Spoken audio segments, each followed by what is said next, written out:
So, welcome to From Gen Z to Boomers Climate Action Across Ages. My name is Evan Kyle, and I work with the WashU Alumni Networks team as part of University Advancement. Tonight, you're going to hear from our panelists about different ways they have taken climate action and how you can do the same. We're very excited to bring you the opportunity to hear from an incredible group of panelists, and I wanted to say thank you to each of them for making the time to be here tonight. I would also like to say thank you to the WashU Climate Change Community, the Center for the Environment, and the Office of Sustainability for making this event possible. We will be using the Q&A feature, so please type any questions you have for our panelists there or in the chat. Also, as a note, this event is being recorded and will be available for viewing after the event. We will also send all of our participants a link to the video after the event as well. In addition, wanted to say that the views and opinions expressed by our panelists and by our participants tonight are their own and do not necessarily reflect the policies or positions of WashU.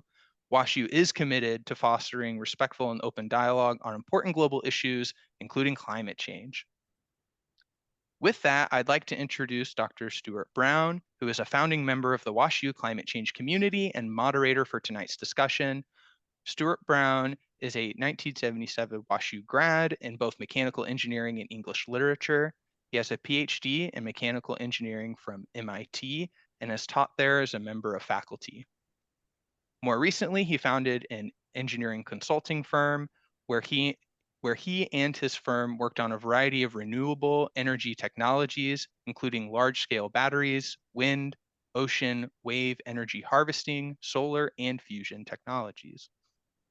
He is one of the founding members of the WashU Climate Change Community and looks forward to offering more climate-focused programs to the alumni community. Take it away, Stu.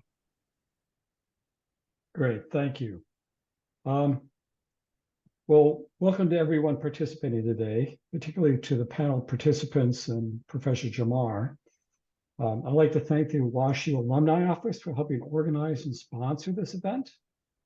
And they've also helped sponsor climate gatherings with local alumni chapters. Evan Kyle, whom you've just met, has been tremendous, and we want to recognize his support as well.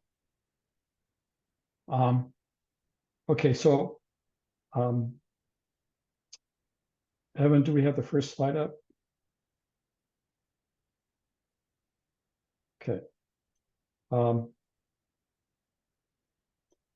So the WashU Climate Change Community was organized in 2023, initially as a group of alumni interested in gathering WashU alumni to educate, organize, and take action against climate change.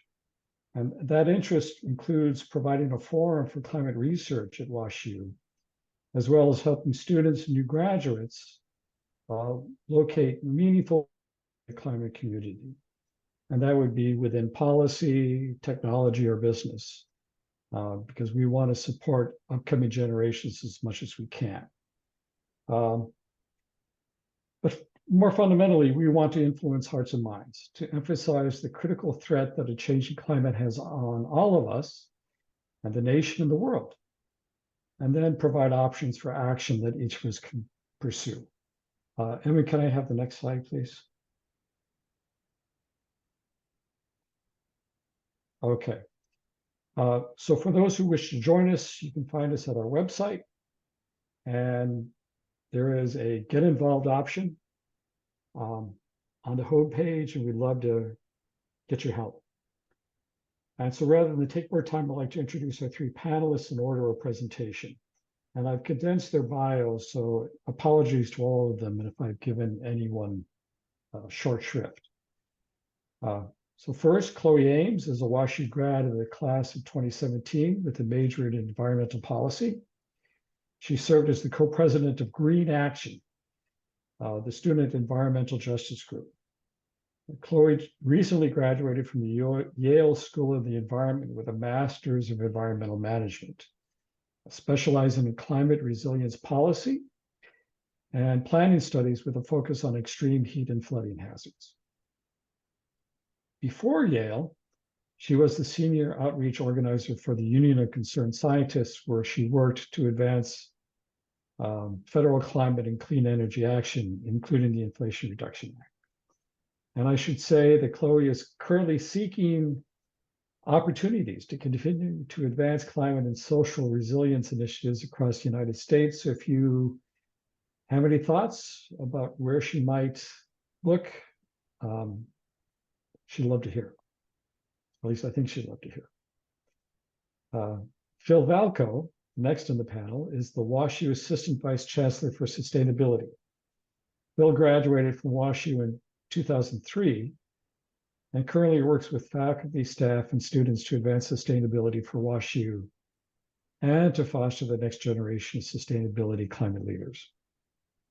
Phil also leads and participates in a number of partnerships to accelerate climate action and sustainable practice, including the Midwest Climate Summit, the University Climate Change Coalition Steering Committee, and the St. Louis Regional Energy and Emissions Working Group. In addition, he also teaches an interdisciplinary community engaged course on renewable energy and decarbonizing the electric grid, and regularly guest lectures on a range of topics. Personally, for me, seeing everything that Phil does, I have tremendous respect for him. People would do worse than to model their climate action after him. And then finally, Lawrence MacDonald is a writer, policy communication experts, and boomer climate activist. After graduating from the University of California at Santa Barbara, he studied Chinese in Taiwan, worked as a journalist in Hong Kong, Beijing, Seoul, and Manila. Returning to the United States in the early 1990s, he worked as a communications officer at the World Bank and as vice president for communications at the Center for Global Development and the World Resources Institute. During this time, he became increasingly active in the US climate movement and was arrested 3 times in civil disobedience actions to draw attention to the climate emergency. And he has authored Am I Too Old to Save the Planet? A Boomer's Guide to Climate Action, referenced by the Financial Times as an important guide to climate action. So I'll be quiet now, and I'll turn the floor or mic over to Chloe, who can go first and talk about, from her perspective, what she would advise people to do in terms of taking action against climate change. Great. Well, thank you so much, Stu, for inviting me to be on this panel today and organizing us, and to Evan for all of your work coordinating and getting us here today. It's very appreciated, and I'm very happy to be here. I have a couple of slides. I'm not sure if it's possible to pull those up. Great. So to start this out, when Stu first approached me and asked, what can we all be doing to take action on climate change? This is the first image that popped up in my head. I think especially amongst younger generation, there's a lot of climate anxiety and climate fear, and it's really easy to feel overwhelmed and like you're in a burning building and you don't know what to do first. I think we're all seeing these changes. We all know climate change is happening based on personal experiences, and we know that it's going to get worse. So what can we all do, and how can we minimize this overwhelm and fear that the world is burning? So the way that if you don't mind going to the next slide. Great, thank you. The way that I often like to think about my personal power and how I can take climate action is spheres of influence. So what personally, and what influence and power do I have and can leverage in order to take climate action? So on the first scale, there's, of course, the individual scale. And the way that I like to start is a personal assessment. So asking yourself some of those hard questions. What are you most passionate about in terms of climate issues? What resources do you have to affect change? That could be money, social media following, time, passion. There are so many, different types of resources that we can all consider. And where does your power lie? What ability do you have to take action, and how can you really leverage that?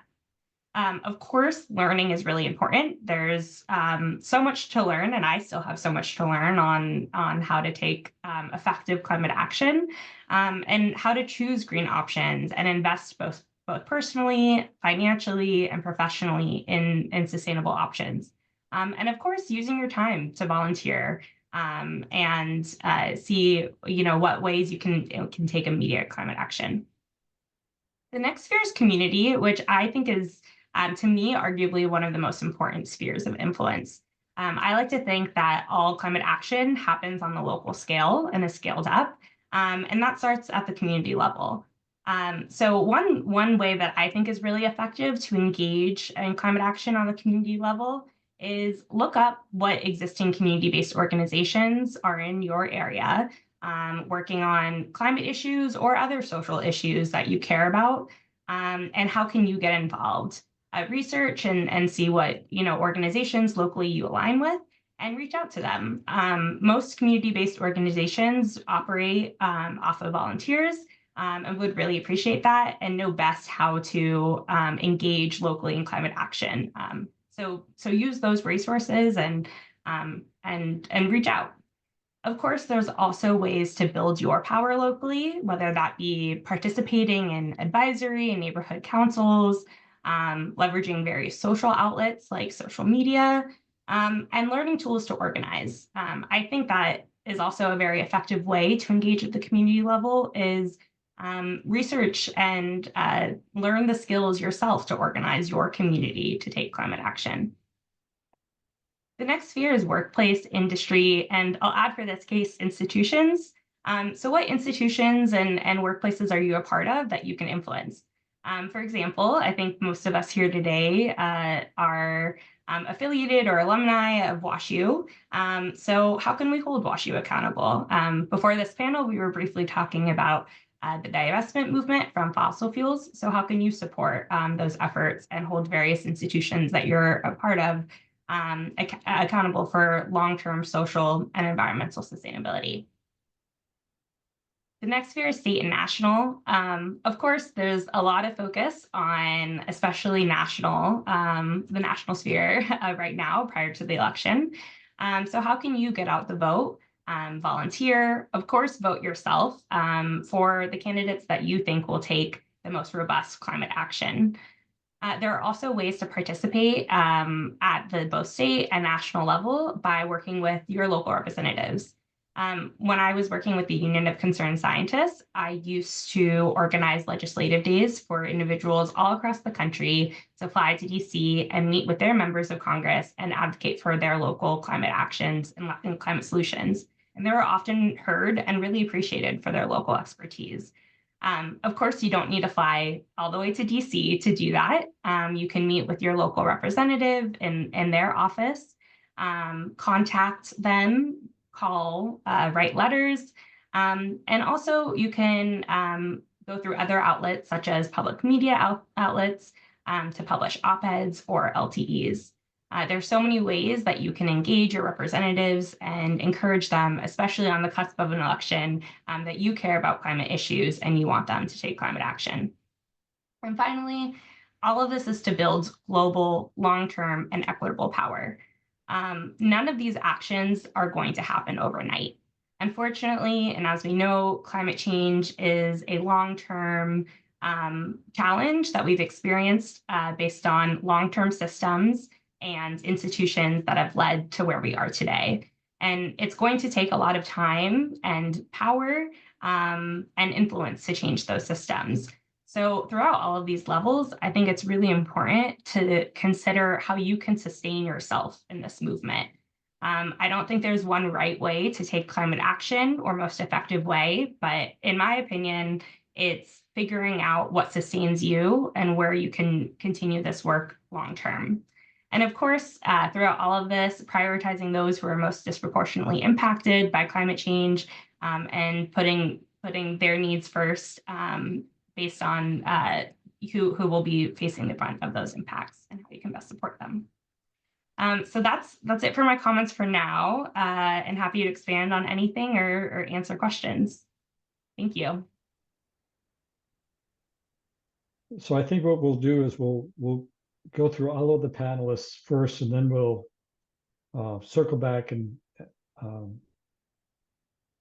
answer questions that any of the participants may have. So if it's okay, thank you, Chloe. We'll hear more from you, but if we'll then move on to Phil. Hi, everybody. It's just a pleasure to be here tonight. Stu and the WashU Climate Change Community, thank you so much for hosting. Lawrence and Chloe and Dan, I'm really grateful to be able to be here with you guys as well. So Chloe, it's so funny that "this is fine" GIF. The number of times that I've texted that back and forth with friends, but often in the context of like crazy young children doing very unpredictable things, running around the house with diapers on their head while screaming at the top of their lungs. There's definitely some interesting corollaries between like what it's like to live with young children and the chaos of sort of like "this is fine" with climate change. So I am proudly holding it down today for the sandwich generation, or folks that are middle-aged or in denial that they're middle-aged or approaching being middle-aged. So this was an article on the screen that just came out a couple of days ago in the Wall Street Journal. So if you're not familiar, sandwich generation typically refers to folks that have children that they still need to care for from newborns typically through high school, and then parents that are aging who need support. So if you've ever been racing between sporting events for your kids while checking in on a parent and also looking at your email to make sure that you're not falling behind on work, you're probably part of the sandwich generation. If you ever changed a diaper while on a Zoom call on video mute, which I actually have done many times, you might be part of the sandwich generation. Okay, all that said, one of the things that I think that this group of folks has to our advantage, so we're short on time, but we're actually pretty long on connections and influence. We've built lots of connections through our lives. We're connected in through now our children's communities, to our parents and their communities, through our work communities. And I think that there's a lot of potential, Chloe, thinking about your spheres of influence, to really lean into all of those spheres that we have the ability to inform.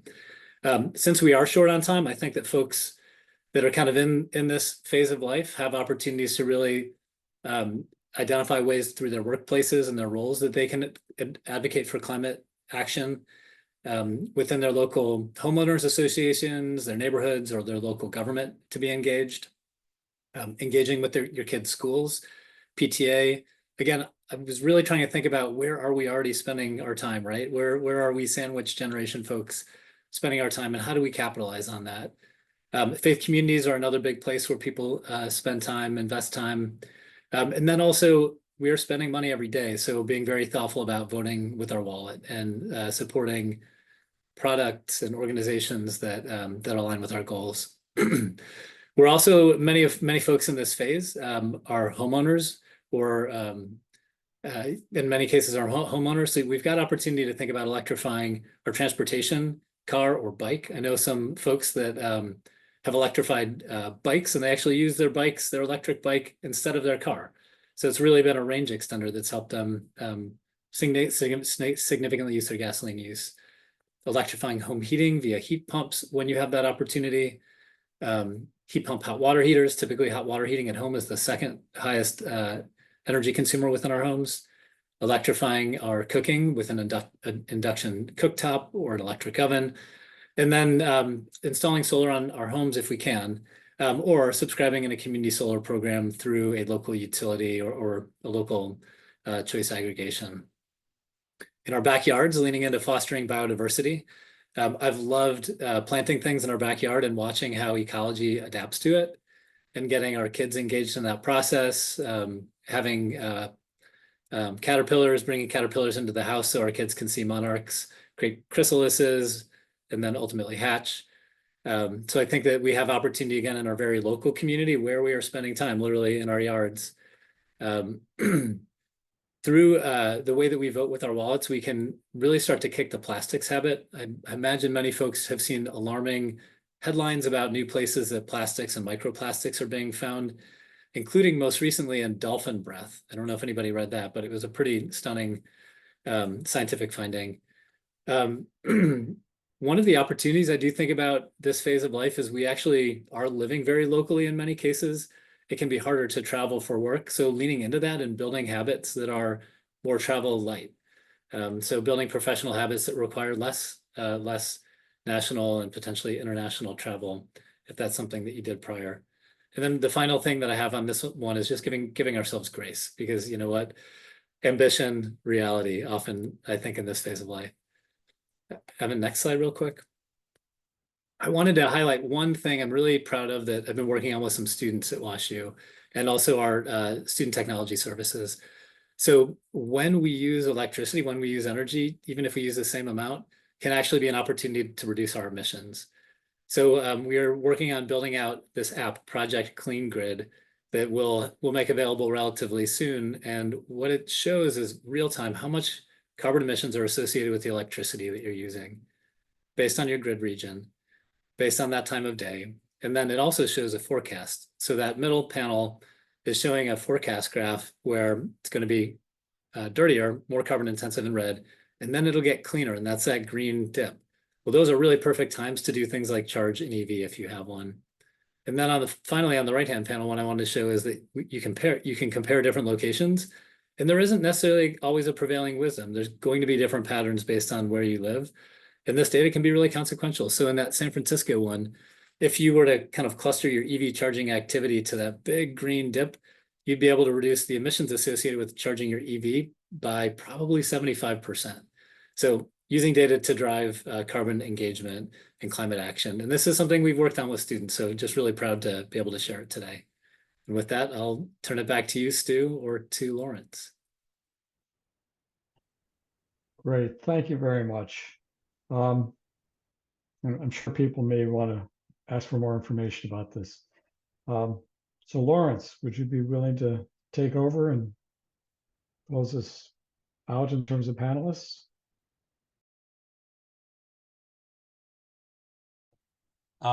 They say that the Bushmen say that trouble collects at the back. So bringing up the rear here and coming after these great remarks by Chloe and Phil, I feel a real sense of responsibility. Perhaps I'll explain, I wrote my book because I think that my generation, the baby boomers, those of us born between the end of World War II in 1946 and 1963, have two things that make it very important that we should be involved in this movement. The first is climate change went from being a manageable problem to a global emergency on our watch. And I think maybe because I spent a lot of time overseas, I may be more acutely aware than people who have not done that of the incredible power and influence of the United States. We're the world's largest emitter. A lot of people are going to scratch their head and say, I thought it was China. But it's cumulative emissions that are heating the Earth, and we are still far and away the world's biggest cumulative emitter. China's the world's largest current emitter, but they have 4 times more people than we do. And we're also the largest per capita emitter. So the United States had an obligation to lead in tackling this problem, but instead, during the period when my generation was in charge, we took 1 step forward and 2 steps back. We're the only country that didn't sign the Kyoto climate treaty. We're the only country that withdrew from Paris. And this is despite the fact that my generation, we boomers, started out with really high ideals. We were the people who powered the first Earth Day. We mobilized to end the war in Vietnam. We supported the civil rights movement. We were active in the women's rights movement, later in the gay rights movement. But when it came to climate change, we dropped the ball. And I think we dropped the ball for a couple of reasons. One was really our fault. We had a lot of slogans like, don't trust anybody over 30, that led us to be suspicious of experts. And be here now. I don't know if there are any boomers among our audience, but some of you might remember that slogan. Be here now is kind of the opposite of care about the future and care about the people who are going to come after you. But the other big reason, and the more important reason, is the fossil fuel companies lied to us. They knew exactly what was going to happen, and they spent millions, actually hundreds of millions of dollars to deceive us about the nature of the problem. And one of the things they did was to invent this idea of the carbon footprint. So you ask people, what can you do? And they all think in terms of what they can do to reduce their emissions. So that's where I begin my second part of my book. If we'll go to the next slide, please. The first chapter in the second part of the book is called Every Little Bit Helps, right? Because that's what I hear from people. Truth is, no, some things are really too little. You could recycle like crazy. It's a good thing to do. It's not going to make any difference. I enjoy planting native plants and bringing pollinators into my garden, and I think everybody should do that. It's probably not going to help with the climate. But there are 6 things that do help. I've listed them here in the chapter. These are things that are associated with significant amounts of emissions where our personal consumption choices can reduce our own emissions. And if we do it in a way that we share it with others, the idea can spread. I won't read all of these. You can read them as well as I can while I'm speaking, but I'll mention the example of installing rooftop solar. Studies have shown that when people install rooftop solar on their home, if they do it in a place that's visible, their neighbors will install rooftop solar. If they happen to only be able to do it on their back of the house and nobody can see it, that impact is much less. So each of these things can be done in a way that helps them to spread. And I encourage people to do it. I've done all 6 of the things on the list. Just this week, my range died and I replaced it with induction. Got the methane out of my kitchen. I'm happy to say I have a new electric and induction cooktop. But my key point about this is don't get stuck at personal action. I admire Chloe's fears of influence, and she starts with personal things that we can do, but they're not only about reducing your footprint. It's about learning. It's about engaging. It's about getting connected.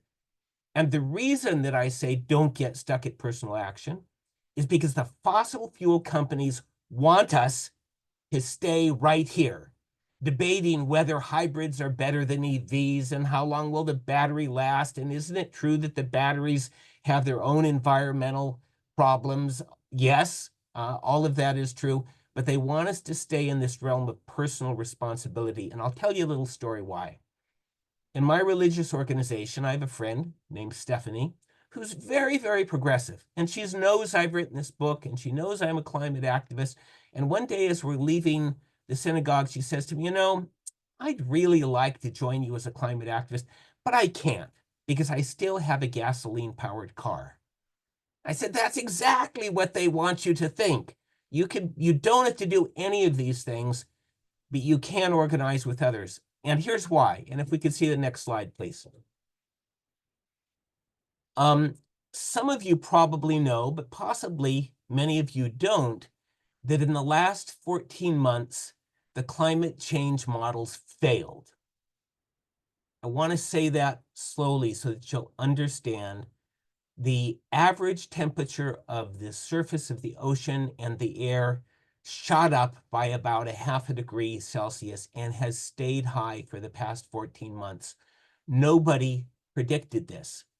The climate scientists knew it was going to get worse, but nobody thought it was going to get worse this much faster. So if you look at the very right-hand edge of that graph, in June of 2023, we were 1.63 degrees centigrade above the baseline, which was set, I think, in around the 1900s, before massive industrialization. That's significant because all of the scientists who've studied this say that that is the point at which we cross over into runaway climate change. And we are seeing this now. The average temperature where I live in Arlington, Virginia, in October, the average high historically has been 66 degrees. Today it was 80. This is happening to us right now in real time. We're not going to fix this through personal consumption choices. Can I see the next slide, please? And Hurricane Helene, which killed more than 280 people in 6 states. When have hurricanes come into Tennessee? It's happened before, but not on the scale, not the kind of flooding. And we're seeing damages in places like Vermont and Asheville, North Carolina, that people thought were going to be climate havens. There really is no haven. I think that's the last slide that I need to show in this section. I want to wrap up by giving you a preview of what I will say later, which is I believe that the climate movement needs a bigger, stronger, radical flank. We need to engage in much more disruptive action. One of the books that I really admire by a woman named Margaret Klein Solomon, she's a trained clinical psychologist. She's written a great book called Confronting the Climate Emergency. And she says, people judge how serious stuff is by what other people are doing. If you have a bunch of people in a theater and it starts to smell like smoke, everybody will sit still sniffing the smoke until somebody jumps up and says, oh my gosh, there's a fire. And then everybody who smelled the smoke will run for the exits. We're in a situation like that where a lot of people are like, oh God, this looks like really, really bad what's happening, but they don't see people walking around like their hair is on fire. And so I work with other people, groups like Third Act and Climate Defiance, to engage in disruptive action that grabs attention and sounds the alarm, because I think that that's what we need to do. And the first thing we need to do is to stop building new fossil fuel facilities right now. And the second thing is to bring a rapid end to the fossil fuel era. And you're not going to hear that from NPR, which takes fossil fuel money, from the New York Times, which takes fossil fuel money, from the Washington Post that takes fossil fuel money, or even from MSNBC. None of them are going to tell you this because they are all on the take, taking money from the fossil fuel organizations. And so I suggest, if you want to stay up to date on this, you read The Guardian. They've got a big US readership. They do a great job of covering climate, but you're not going to get it from mainstream media because they depend on fossil fuel funds, and like American universities, they have a big conflict of interest, and so they aren't speaking out where they need to. So I'll stop there, and I'm happy to take questions. Thanks, Lawrence. Okay, so we have a little bit of time. And if you want to pose questions, there was a question for Phil. Could you walk through the app that you were looking at before, the rightmost graph, in terms of the opportunity windows? Evan, would you mind pulling up that slide? I would be happy to, Wayne. So a way to think about this is the app is forecast data. It's real-time data and forecast data, just like a weather forecast. You can see, how the temperature is going to vary through time. And that rightmost pane, oh, great, perfect. This rightmost pane is comparing the forecasts for those 3 different regions: Boston, Chicago, San Francisco. If you look at the top, there's a toggle between local forecast and national forecast. What that does is it actually adjusts the color spectrum. So if you have it on local forecast, every graph will have a little bit of red. It'll have some red and it'll have some green. If you toggle over to national forecast, it'll actually adjust the graph colors so that the regions that are relatively cleaner than others will be more towards the green side of the spectrum, and those that are more carbon intensive will be more towards the red side of the spectrum. But so what we're seeing on this right-hand pane is that Boston, Massachusetts, for example, is going to have lower, or greener means cleaner. It doesn't mean clean, but greener means cleaner electricity around, looks like that's 1 a.m. I'm having a hard time seeing on the small screen here. And then there will be another cleaner dip in the morning just after 9 a.m. And then in San Francisco, you see that there's this big greener dip around 10 a.m. that's basically through the afternoon, and that's actually excess solar. The California grid has a lot of solar, and some of it actually gets curtailed because there's too much. So when you use energy midday now in California, which is kind of counterintuitive, you are in many cases soaking up excess solar energy that would otherwise not even be allowed to come onto the grid. So I hope that that's helpful.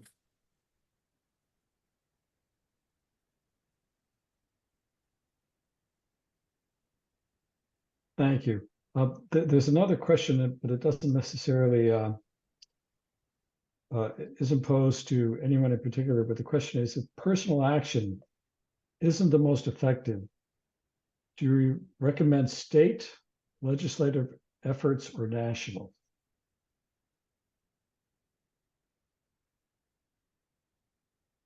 Go ahead, Lawrence. Absolutely both. It's a smart question, but I think that the core of this is we need, it sounds a little abstract, rapid systemic change. We need rapid change in our systems, and that's going to require policy. And the fossil fuel companies have bought both parties, and they have massive lobbyist efforts at both state and national levels. But there are policy levels and court levers that can be pulled in every jurisdiction. I'll give you one example. The New York state legislature has passed a bill that will charge the fossil fuel companies for the damage that they have caused to the environment by emitting fossil fuels, that is imposing costs on New Yorkers, damaging their lives and damaging their homes. And it's going to assess them a back payment for this damage caused, because we know how much they emitted and we know what share of their emissions is likely contributing to damage in New York. There's a similar bill in Maryland. In New York, Governor Hochul, in her wisdom, has chosen not to sign it. So people that I know in Third Act, elders and younger people, are mobilizing as soon as the election's over to push her to sign that bill into law. And if she does, it'll set a national precedent and many other states will follow. So I think it's, this comes back to Chloe's recommendation: investigate your community, investigate who you know. As Phil was saying, use your connections. Some people, the state is a great place to get involved because you can actually talk to your representatives. Others, obviously, we need national action as well. But I think legislative, and also there's a lot of work going on in the courts to sue the fossil fuel companies, including by a great youth-led group called Our Children's Trust, suing state and federal governments for violating kids' right to a livable environment, because that's often enshrined in many of the state and federal constitutions: life, liberty, and the pursuit of happiness. So any one of the groups that I mentioned in my book, if you sign up, you will get regular appeals informing you of how you can reach out to your elected representatives to support these kinds of measures. Lawrence, if I- go ahead, Chloe. Oh, I'll go quickly. Yeah, I just want to interpret also how I understand this question about the personal action, and Lawrence, your comments. And feel free to correct me if I'm wrong, but how I understand it is in terms of personal action, we're talking about actions that you can take as an individual that don't have necessarily a larger impact on other people. So that could be, tasks like recycling or composting or other personal things that you can do. And the way that I see it is that we need both. The latest science, shows that those types of personal actions and personal sustainability choices aren't going to be enough to close our emissions gaps and reduce our emissions to the level that we need in order to mitigate the worst effects of climate change. And so, at least how I understand, Lawrence, of what you're saying is we need to be doing those individual actions, but we need to do more. We need to also organize our communities and advocate on both the local, state, and federal level. But I think it's also not necessarily that everything needs to be focused on legislative actions and what political opportunities there are. But one thing that I find really effective is also just learning the tools yourself on how to organize your community so that you can then organize them to take action for climate change on whatever scale comes up. So it's really like what's in your personal power and within your sphere of influence, and how can you leverage that for more long-term and sustainable change. And also, how do you center, equity in that approach and those that are most affected, and provide resources to support those that are most disproportionately affected, because it is a long-term fight. And so we have to think about how we can build that power long-term, whether that be for a legislative opportunity or for another opportunity to take climate action. whatever the being prepared. I'd like to just kind of piggyback on that a little bit. So federal, state strategy. So we are right across the river from Illinois, which passed the Climate and Equitable Jobs Act a couple of years ago. It's a leading piece of state level legislation tackling both climate and equity. Missouri doesn't have that same political environment.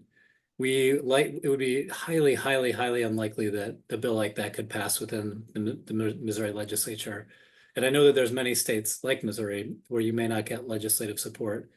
What's been interesting in a state like Missouri is when initiatives are brought to voters as ballot initiatives, they've actually tended to support a range of different policy proposals effectively that would lean more towards what you would think of as typical Democratic leaning policies.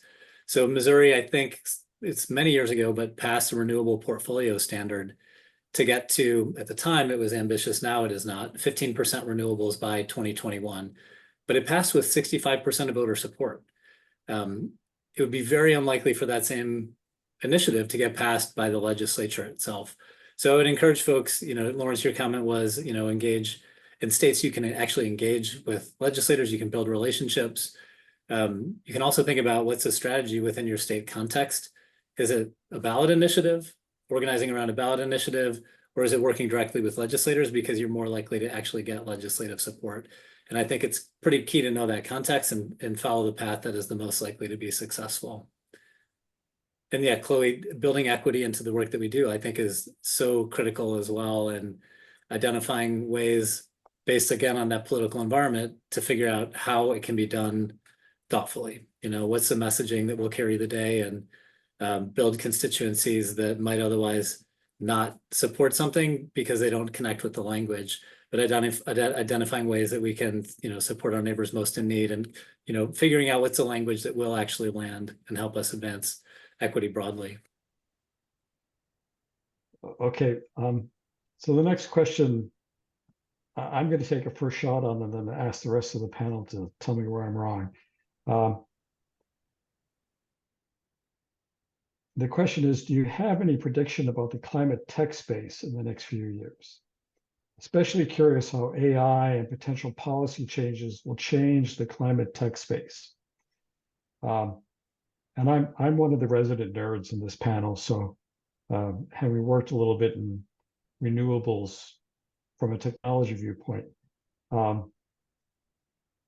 think it is great for us to look for technological solutions to help us solve the climate crisis. But I really believe that the technology is here.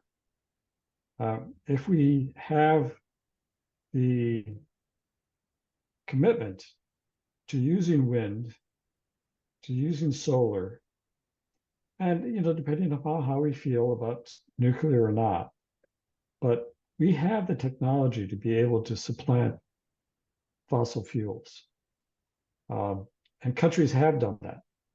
So I challenge people who say, let's look for the technological solution to this issue, because I think it exists. I think we have them, and we've worked on. My firm has worked on a lot of these renewable technologies. I mean, there are things which make it easier. Energy storage, right? So that you can smooth out the demand or the supply so it meets the demand. So yes, I think we should be using all the technologies we can to solve the crisis. But we have a lot in hand right now, which just requires a commitment to do so.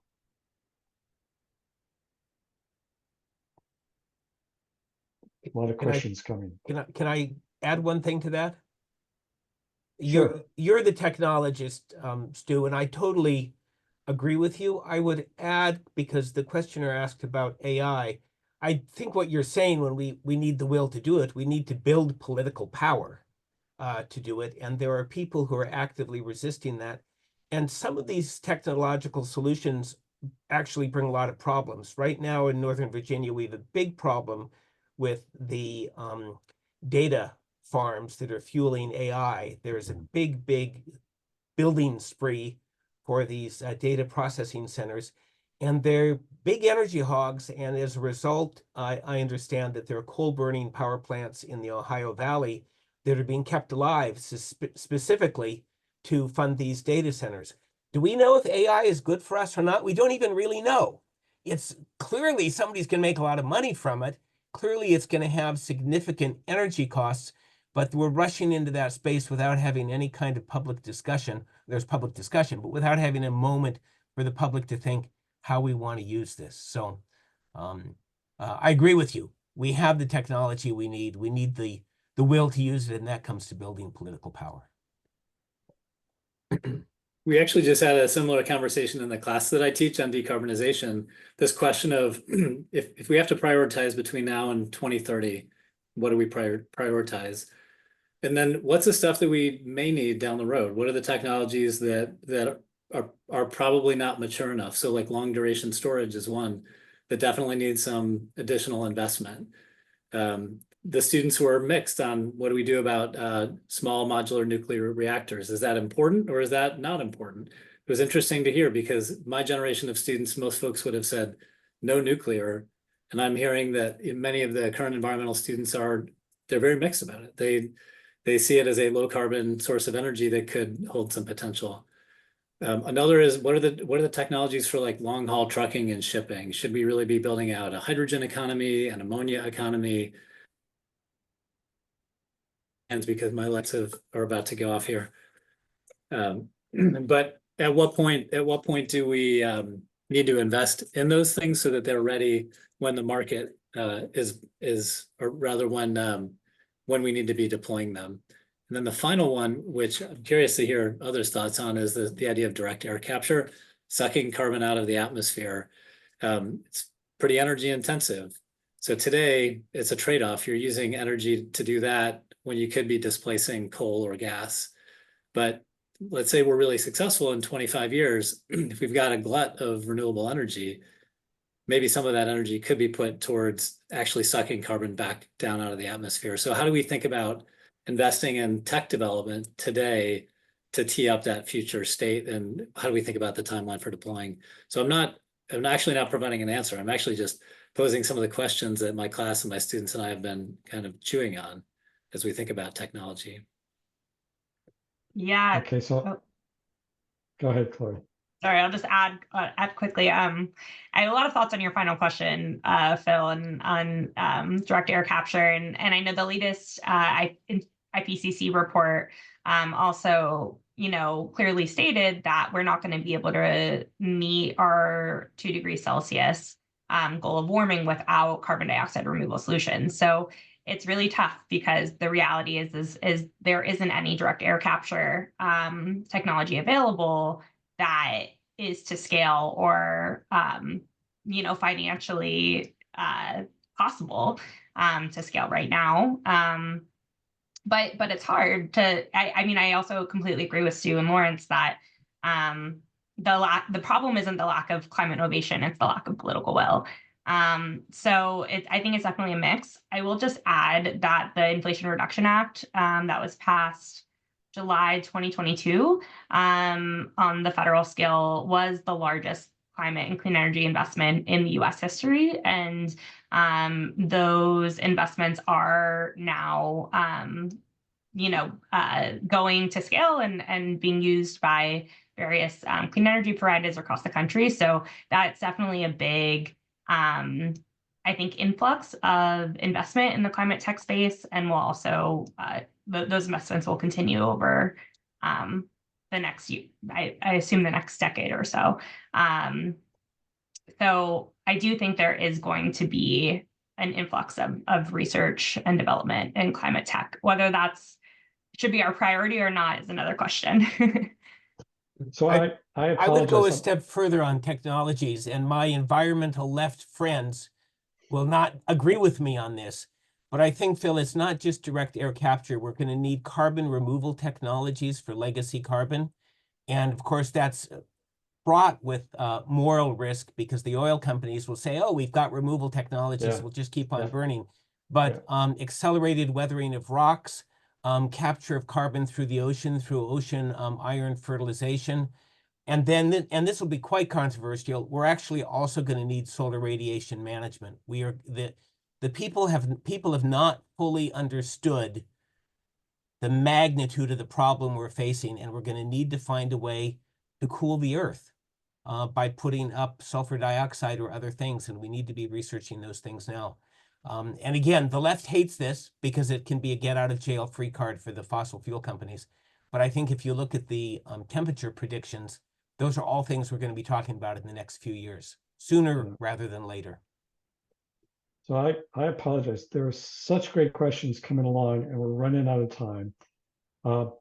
So we're going to look for a way for those questions to be posted and see if there's a way to provide some discussion surrounding them.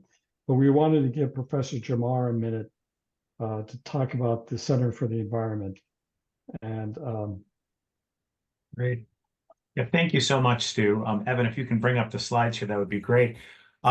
I don't know, we're like 4.5 years into living on Zoom, and I've been in a lot of webinars. This was really a lot of fun. This was interesting and informative, and it wasn't boring. Sometimes an academic one is not boring, and I particularly like to thank Lawrence and Chloe for making it not boring. Not that Phil is a boring person, but I know Phil well, but it was great hearing the boomer voices and then the millennial/Gen Z. So I thoroughly enjoyed this. And I'd like to thank Stuart and the WashU Climate Change Community for organizing this group in this webinar series. The Center for the Environment is going to be playing a role in the next iteration of that, and I'll get to that in just a minute. And then also thank you to Evan and the whole team at University Advancement for all the work that they're doing. The Center for the Environment, if you don't know about us, we're 15 months old. And when I think about a 15-month-old as somebody who's kind of in the sandwich generation, I think of a child. And the Center for the Environment is one of our newest babies at WashU. And the vision there is to harness the research and creative capacity of WashU and the strength of our partnerships, like what we're seeing here tonight, to advance knowledge that can address complex environmental challenges. You can see from kind of the research focus where we're looking: planetary health, environmental justice, biodiversity, environmental solutions.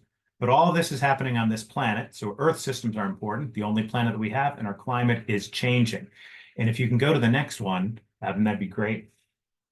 We're not just interested in research for the sake of research, we're interested in it because it's going to help the university address societal challenges. And so you can see a few of those that we've laid out, but climate change is right there. And we've decided, climate change is something that affects planetary health. It's an environmental justice issue. It threatens biodiversity. And as that conversation we just had on technologies, it's going to have a need for environmental solutions. Go to the next slide. So what is the center? We have 3 main functions: to serve as a collaboration hub. Really, I think this is largely a collaboration hub, getting people together who might not otherwise be in the same spaces to share ideas. Serve as a research accelerator. Again, how can we allow Washington University researchers, and by that I mean faculty, staff, and students are all researchers. How can we enable them to do the complex team-type science that is going to be needed to address these critical societal challenges, including climate change? There is a new Center for the Environment, but you may also have heard that there's a new School of Public Health. And I had the chance to hear the Dean-designate, Sandro Galea, currently the Dean at Boston University, but joining us in January, talk this morning.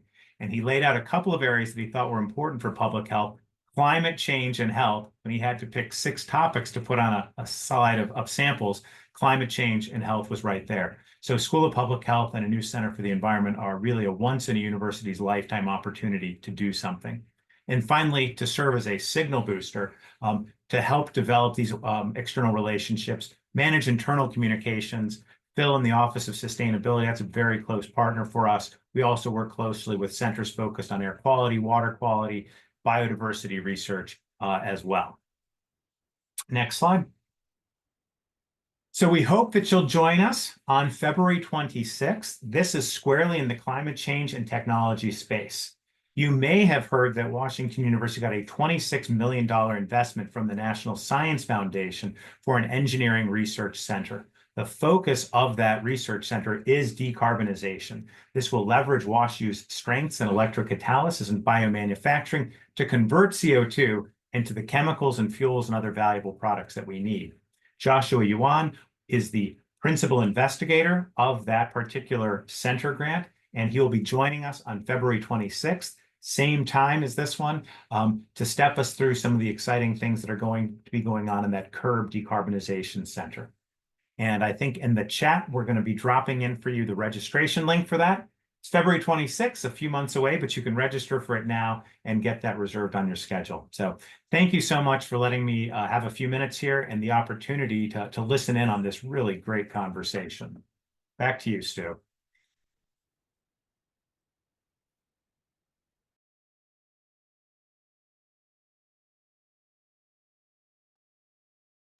Stu, you're muted.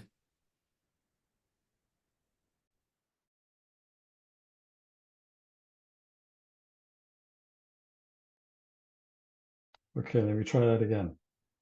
I just wanted to say thank you to everyone who participated this evening. Thanks to the alumni office, our panelists, Professor Jamar. And just in closing, I just wanted to say that my involvement in the WashU Climate Change Community and other climate activities that I'm involved in is motivated by my children. I personally feel that I owe it to them to do something. I think we have to face the problem, and it's all in sobriety. You know, this is what the problem is. Now, what am I going to do about it? A lot of us, including those who care about climate change, still behave the way we've behaved. We just say we believe in something.